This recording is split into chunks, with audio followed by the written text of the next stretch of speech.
Rob en a acheté 2 exemplaires à une municipalité hollandaise pour 4 000 € la paire.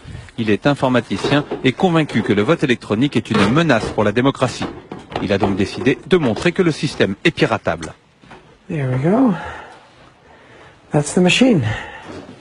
Devant nous, avec un simple tournevis, il ouvre la machine, retire une puce électronique qu'il remplace par une autre, identique en apparence, mais qu'il a programmée lui-même. Craquer le code de fonctionnement lui a pris 1 mois de travail, mais désormais il est opérationnel, il peut pirater n'importe quel ordinateur de vote NEDAP en moins de 2 minutes. Vous les remplacez avec vos propres puces, ce sont des puces qui ne coûtent pas grand-chose et qui sont faciles à programmer. Allez, on va jouer la démocratie maintenant. Je vais voter pour le parti 1, 2, 3 et 4. Rob accomplit maintenant son devoir de citoyen. Pour les besoins de la démonstration, il vote plusieurs fois pour différents candidats, sans donner une seule voix au 5e qu'il a intitulé « Le Parti de la fraude ».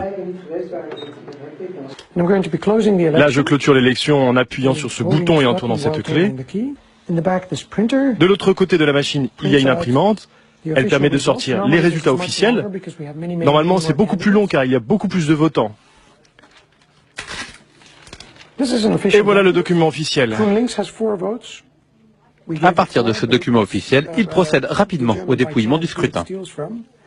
Le parti du PVDA a 3 voix, nous lui en avions pourtant donné 4. Et le grand gagnant de cette élection est le Parti de la fraude avec 5 voix. Alors que Rob n'a jamais appuyé sur le bouton correspondant à ce parti. Le bureau de vote va penser que tout est régulier, normal, que tout a fonctionné, il n'y a rien de louche. C'est une élection complètement légale et légitime, en dehors du fait que tout est faux. Depuis que cette démonstration a été médiatisée en Hollande, la société NEDAP a fait installer des scellés sur ses machines pour empêcher l'accès aux circuits électroniques à des personnes non autorisées. Mais pour cet informaticien militant, ça ne change rien au fond de l'affaire. Cette fraude indétectable peut venir de l'intérieur. Les gens de NEDAP ou les importateurs en France, par exemple, ils ont accès à ces machines en permanence. Ils changent régulièrement les puces pour actualiser les logiciels nouvelle version.